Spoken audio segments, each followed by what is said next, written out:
Nyasaye okinyi machielo kendo kuom miya thuolo mondo achak abede e Lolwe TV gokinyi sani kendo kawuoyo kuom wachne mondiki e Muma.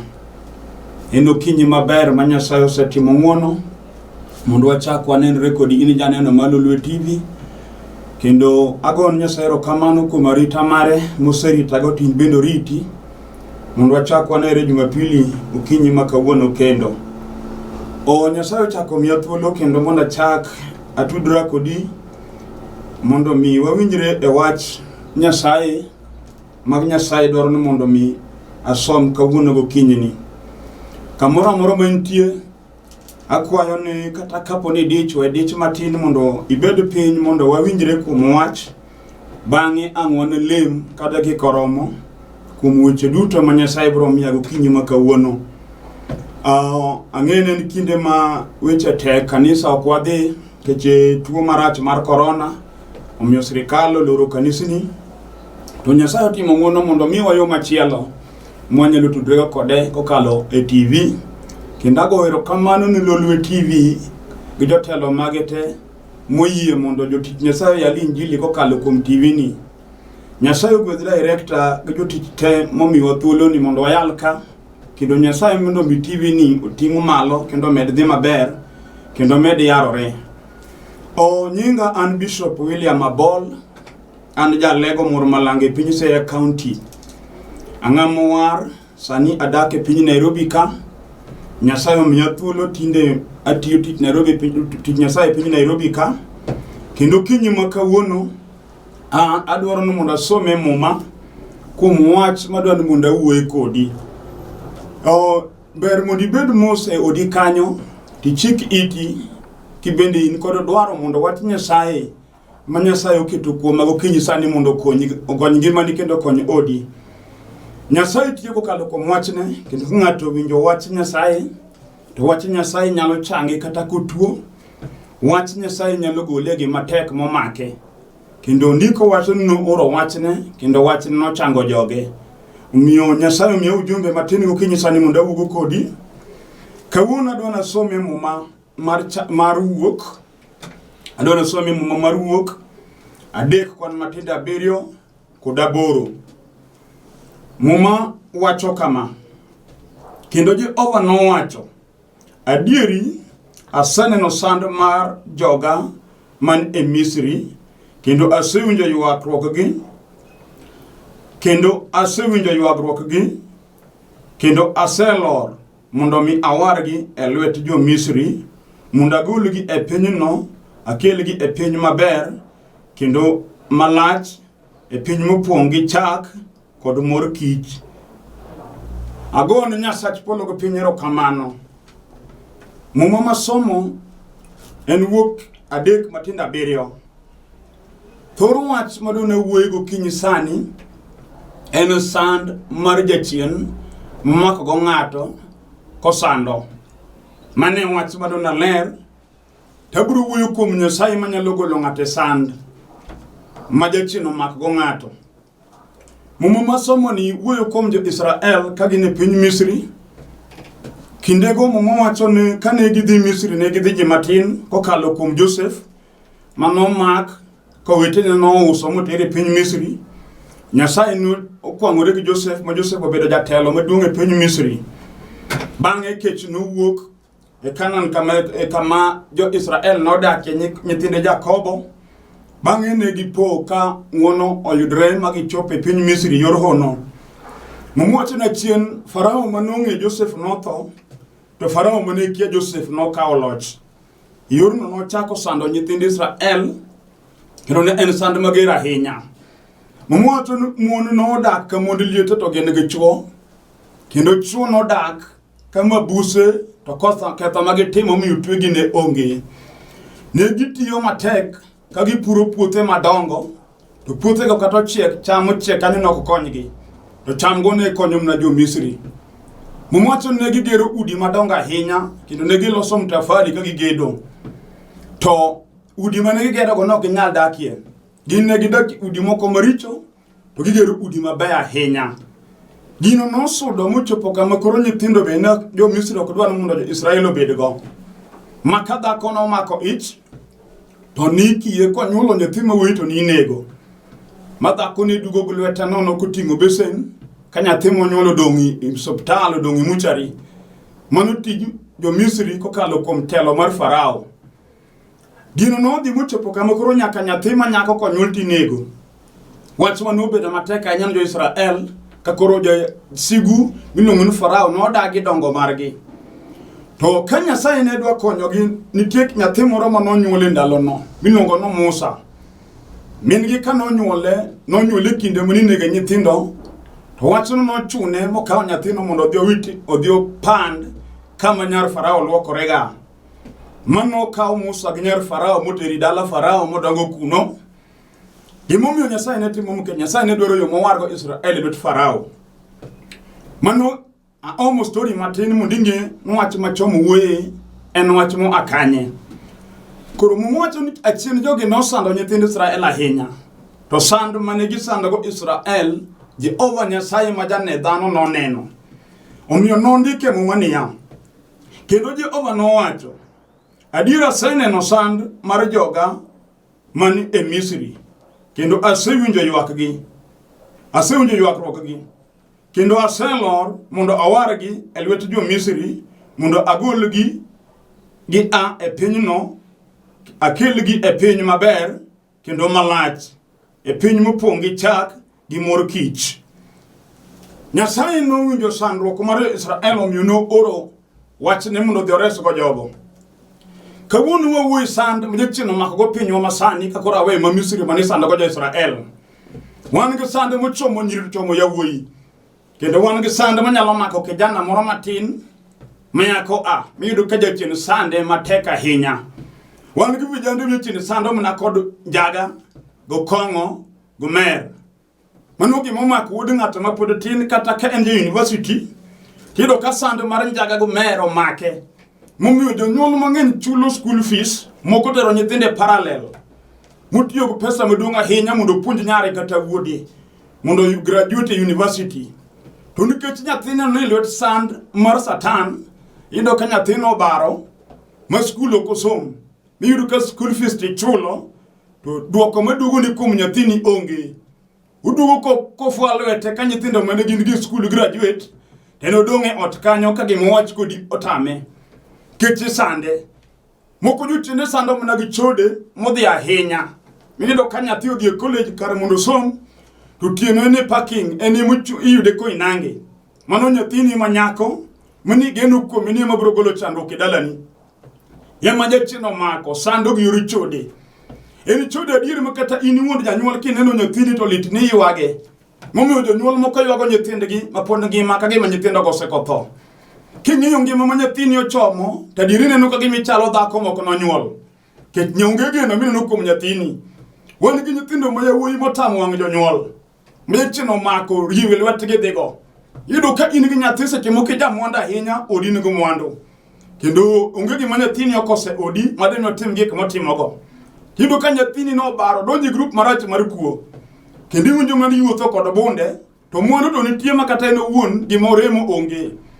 Jachien omake sande e yor kuo. Kendo gino dhi kode adier mibe neno ka gima onge geno. Seche moko ilumo tido ni gino gima timre e odi. Ma seche moko ni iseiko nyathini moro koneg kokwalo. To kendo king'iyo machielo be chalni nodonjo e grubno. Jachien omako odi yorno. Mano sand ma jachien sandogo odi. En gima lit ni chunyi minwa, mibe seche moko wuoyo tami. Ka koro iluongi mini jakuo, kod mon weteni kata era midakie. Kendo gino ma ikwe, kendo gino ma ichir. Miyo seche moko wuotho kikulo wi piny nikech gimiwacho kuomi duong'. Tagoni Nyasach polo kod piny erokamano. Man gi nyalo gi teko, manyalo timo maber ng'ama isando.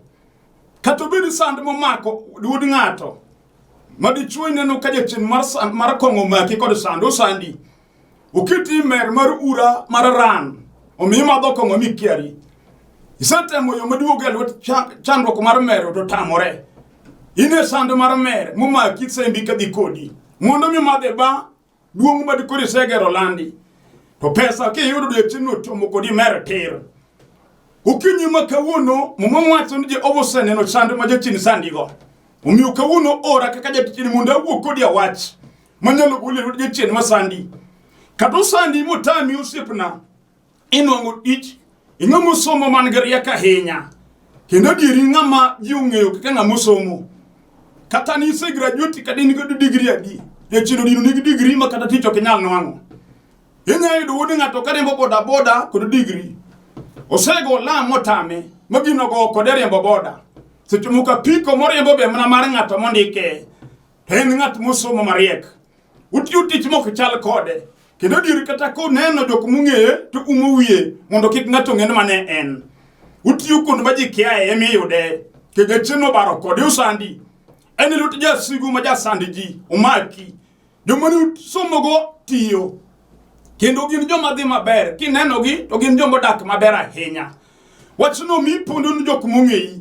Kendi pondo joma ni usomogo. Okidwar mondo ging'e maisha bidakie. Wani ngato makedo siepe ne mung'eye ukodwar mondo tere ode. Kech kong'ire ka kong'ere to kochal kama odakie. Wachno tame. Miuso chimoko pondo ni josiepe no pondo ni jomung'eye. Farao make sande en lot sand. Mudong kode dir magoye. Gino nyalo tinyo siepna. Mi loko siepe mayude gi jomoko ne giwuothgo. Kayo siepe ni.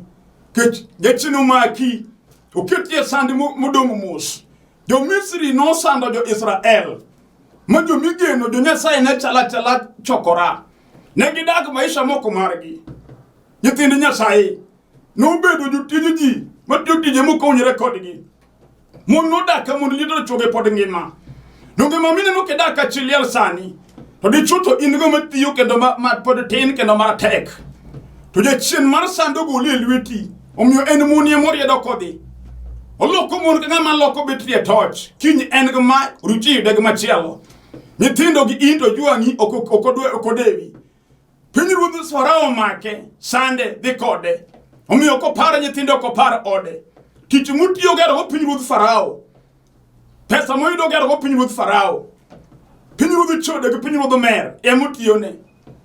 Ma ini wuon idong ke ywak. Seche moko tinite do chiemo kewen churi biro. Mo chiemo nende mesa mo chamo onge. Kodugo koger kapilo matindo.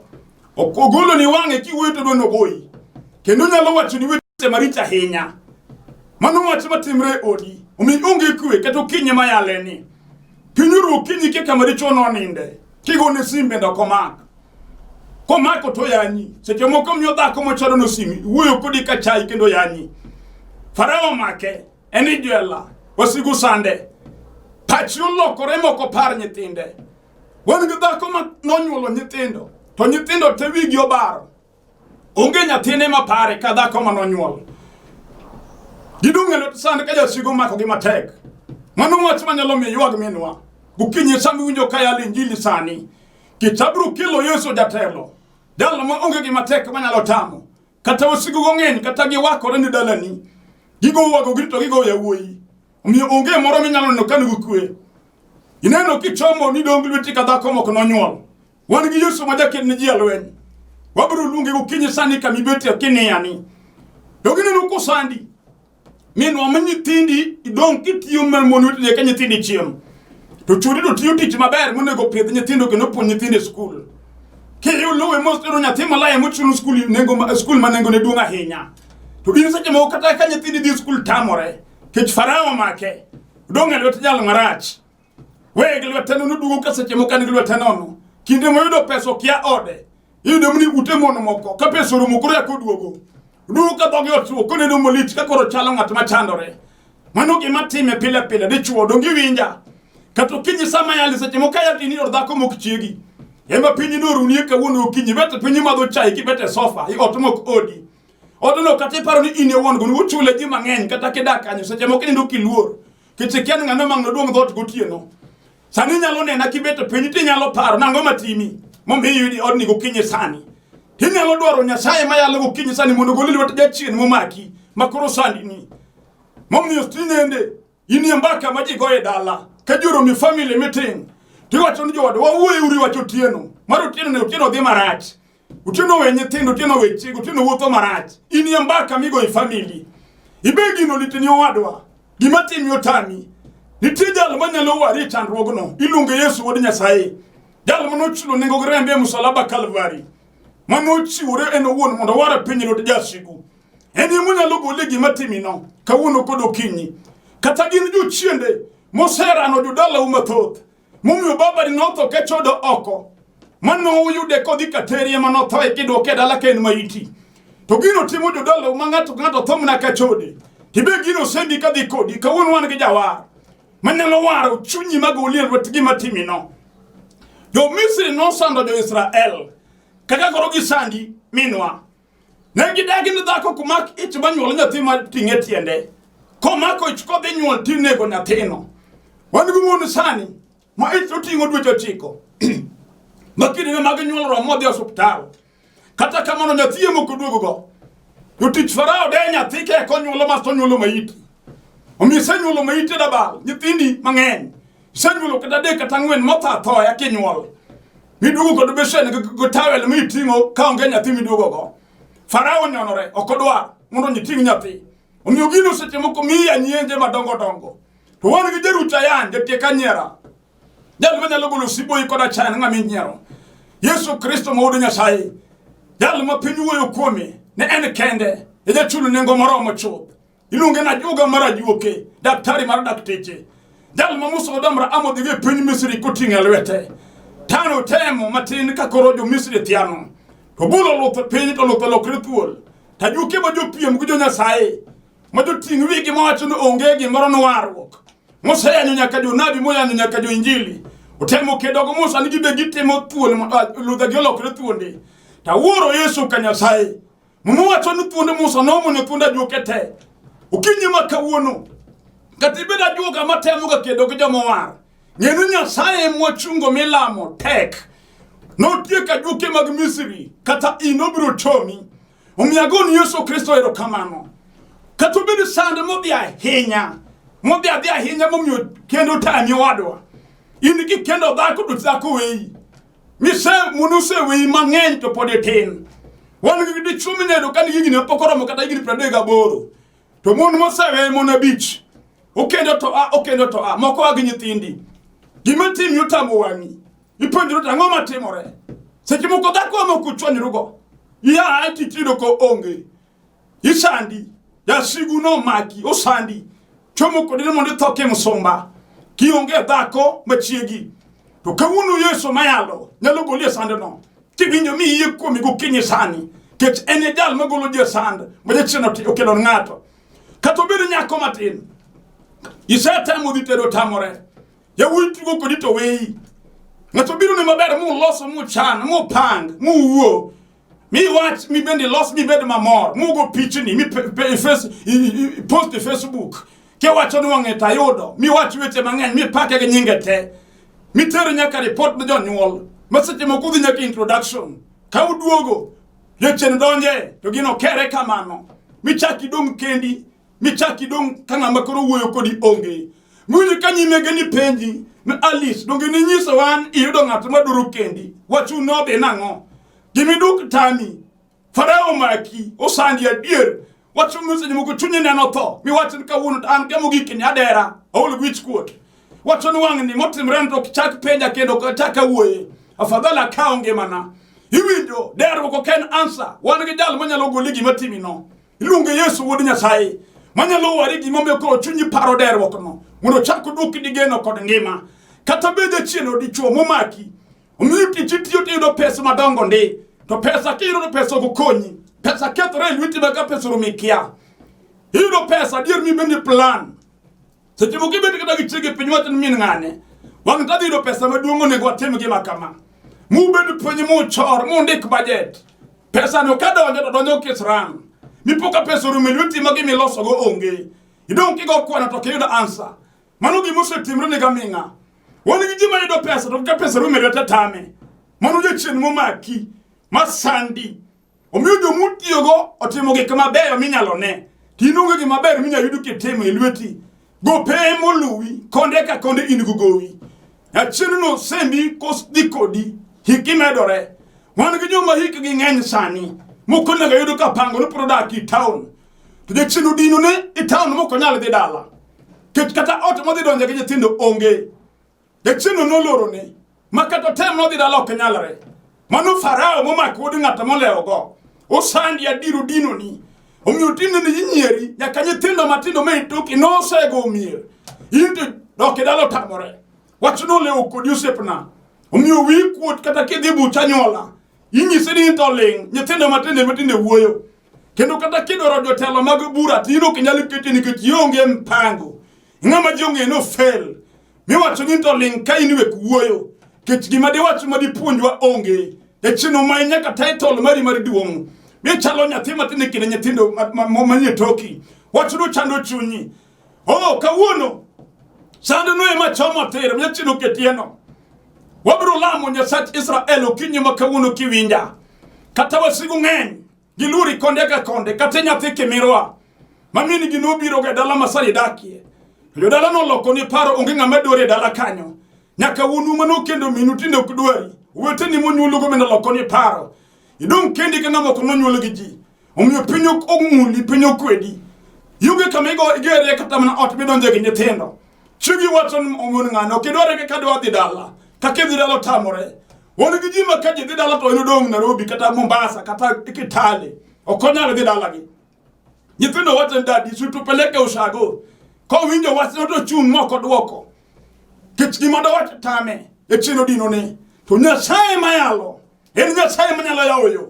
Makele gima onge mabedie. En jalo manyalo doko geno ni ng'ama onge geno. Onyalo tieka yan gi siboi miya nyikini charigo. Onyalo uchako duok ni duong mo sikino mai. Kata inie woi maduong e dala. To jochinde malalo no akuta magi por muna kuom iri kendi. Inde mo gibaro kodi dala no maji madong to dia maber. In kendi me chino dino ni adier gima ber mi yudo onge. Omi konyo muna gi nyithindo manie toki. Makato kinyi sama yale ni daki od nyathi. Yamini inde kanyi mimiye chiemo. Chi nyathino ema chiemo ema mi pilwok. Siche makunyo gi wuoyo kod chwore to giwacho mna weche machalo magi wuoyo kuomi. Wacho no mi chunye leta hinya. To kawuono wan gi jawar manyalo wari magolie sand no. Machak chungi michaki bed ng'ami geno. Oge gima tamo Yesu od Nyasaye. Omiyo kamiu nyakine na ikom kibetni. Unego yie moro chak limi. To wacho na dier. Yati Nyasaye wacho mai iyaloni wacho ni ochoma. To kawuono Nyasaye nyalo golo ng'ate sand. To ani ng'ata chiel monego Nyasaye gole sand. Munda anu be ayudi kaka da dhi mbele. Kenda beda mi nyingi Nyasaye duong. Nyalore kato bedu thoma neko. Madala moro higa ka igi ikeji. Ine no ka tho in mucho mitere. Nitie Nyasaye. Manyalo wari lwet jochinde mag thoma nego jodala ugo. Michangi mamingi mami bene daga minga. Kata jochinde go noramo matek. Manegi dagin dalano. Onge nyathi masomo. Wan gi ji man go mwandu. Pesa in go. Igombo nyithindo somo. To nyathi dhi adeko chopo form 2 to baro. Osedonje kethruok kotamre school. Pesa te chulo ndi kendi wuoyo kode miluongi nyaka councillors mobed kode piny. Ojany mowe school kamano. Omiyo in jamwandu tionge nyathi made kaw kari. Kata manyalo chung ka nyathi jamwandu. Gina nyithindo morani te. Wan go ot makidonjo tidu ka nyithindo manyiri omer to moyawuoyi omer. Jachino mako no sando. Jomomergi moko gina graduates. Jomonego tiba dagi utegi. Isepuonjo matine gin joma dongo monego moko pang utegi odag kendgi. Yega gidugi pongo ni ot kanyo gutime motamo wangi. Miyo dier modong duk. In gi tuoche mag pressure nikech pressure mag nyithindo. Nyithindo mi chandruok. Momo wacho ni nyathi en gir keni mar janyuol. Tin nyathi ni minyuol lokre ni chandruok. Madoro mondo mi itho. Ket stress magi mi omi pressure. Omi onge kwe. Winjo wek kumo nyithindo ntiemo na jachien mo apenyino odi. Oken nyithindo goda. Jachien ntiemo mako odi masando. Seche moko jachien obiro mni odi koluo timni. Kechuan gi jomoko manodwaro mwandu yo moko adiera. Moko no dhi ong'iewo majini mondo yud kodo mwandu. To sama jachien no kelo mwandu majini no kelo mwandu. To jachien ok nyal kelo gima konyo dhano. No lokore kodi koro chamo nyithindi. En be mokelo ndulme odi kod ura mnye dog nyithindi chwero lao.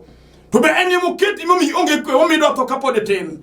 Kiwinjo Nyasaye ni time nyalo chome me kwa ngono. Mwati do na baro na nyio majini wena.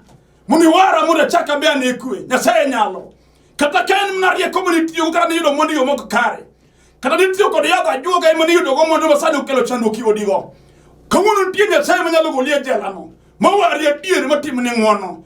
katobe ni nego mna ngato mondi los go mwandu ni Nyasaye wani tie maja war ngono nyalo goteko minalo yie me fulu guchunyi ma ie ruto wena na neko mondi ketan ketiricho na ukelo chandruok muma wacho nuje over wacho no oselor mondo mi waro ganda elut jo Misri masandogi mondo tergi piny mopongo chak kod mor kich piny malach kawuono Nyasaye ora mondo guli kama osigudi yeno mondo kiti kama lach oguli chandruok mineno no mondo kiti kama kunitie ki yego kinye sani niketado na lam kodi Nyasaye chak yudu ye chunye ma iyo ni kawuono Nyasaye kum wach mawinjo kawuono nyakiwara mitemo na ngono ketado lamu ni Nyasaye mondo chand ba satan sandigo kawuono Yesu goliego kinye sani yikiri niketado na lam kodi Nyasaye kama nitie kata kenya sandi marituo yudu iye kawuono Yesu di changi kata kenya gi manade mutwei yudu iye nikech Yesu di goni adon walam kodi Nyasaye kunyu ke yo makini mak TV minena ni make kumiye kini no kinyalo gochonge piny ketado walam ni Nyasaye kituo ketluti kamarani ketwado walam Nyasaye yudu iye mondo walamo ina Nyasaye mahono ndiko wacho no badi ok chiek madimoni reso kendo iti ok nok madimoni winjo ywak kod sayo mar jogi ineno dhako makoro kulo wiye piny maywakni ineno dichuo ni Nyasaye kaka chunya lit kuom gik matimore ne kijana matin ni Nyasaye ne nyako makoro satan wuotho ga jachien goyo matek aori anya sach Israel mudiri ya badi maroni madongo gara nyesienge mangato kod ngato muditimu ni ginyasachwa gi mangato seyo imi kadwaro igonye tuchi gole sande marja sigu mundo nyingi man ganyalo gotekeru don ka gero getemo neno igudu lolwe TV anya sahi kumtulo magiye go mondo tichine ya injili na pin Jehovah with the director gido tichitege do telo mag TV ni iting TV ni malo kendo bape mundo yaure asegu with the kaka tichini riabadi japoni mane temge kama dogo kanyingi do ayene shati mun ke chinya sahi nyingi Yesu Kristo ruoth amen. Basi agono Nyasaye rokamano kuom wach mwasewuoyo kodigo kinyi sani bed gi yie Nyasaye osetimo kendo kik ibed go wasiwasi.